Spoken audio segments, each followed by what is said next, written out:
So Harmony Korines' long-awaited experimental film, Aggro Dr1ft, is finally here to stream, and it's safe to say that there's been some hype around it. A lot of people that have seen it have praised it, and even more people have pandered it to death. So now, after finally giving it a watch, I decided to throw my opinion in the ring as well. Now, Korine is a filmmaker, he's a weird filmmaker. I'm a huge fan of Kids, which he wrote when he was 17, I think, which, you know, is an achievement in itself, and that film traumatized me when I was a teenager. I also do quite like some of his other work. I like Gummo, despite the fact I can't really make any sense of it at all.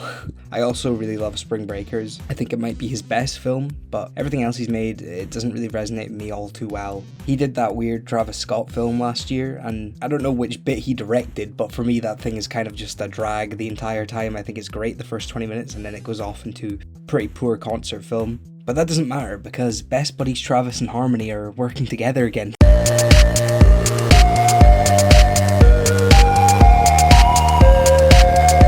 Before properly getting into the film, I need to quickly address the release, because it's so bizarre and it's so fitting for one of his films.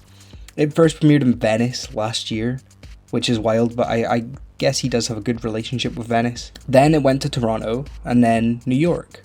And after this you'd think, oh okay, so it's going to get a real release now.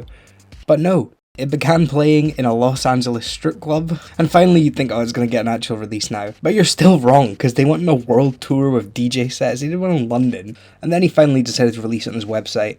And I know none of this adds anything to the film, but I just think it's pretty fucking funny. Now, the film follows an assassin getting ready to take down a demonic crime lord in Florida, and I know that's kind of not very confusing, especially for one of his films, but it's the way that it's presented which makes this a really wild watch. The entire film is shot with infrared photography, which is kind of the whole gimmick of the film. The story's pretty thin in terms of depth, but what you're really going to see this for is the use of these cameras. So it raises the question, is it any good? Well, let me break down what I really liked and what I really didn't. I think the score is pretty great and it fits the aesthetic for this type of film. I say this type of film, it's not really been done before, but you know what I mean. I could see myself listening to it in my free time, and you know, the concept is pretty cool too. It's something that's never really been done before to my knowledge, and it's extremely unique for what it is, and a film that has a budget like itself. So for the most part, it looks pretty great, for the most part. And that's pretty much all I liked. This is probably the first film video I've done where I've kind of hyped the film up a little bit, and I just didn't enjoy it. I didn't get it.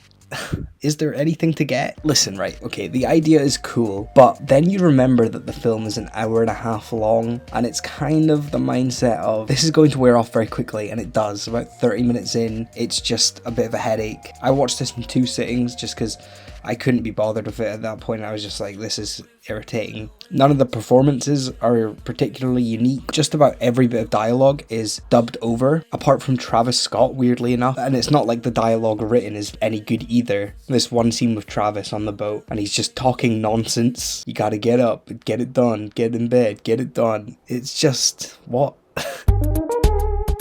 Minor visual effects in this which just don't look great. I mean, they don't look bad, and they do kind of fit the aesthetic of the infrared photography, but for me, just none of this works. However, I will say that Korine has once again provided a pretty unique experience to watching a movie. But if this is his answer for where he thinks movies are really gonna go, then dear God, I hope he's so wrong.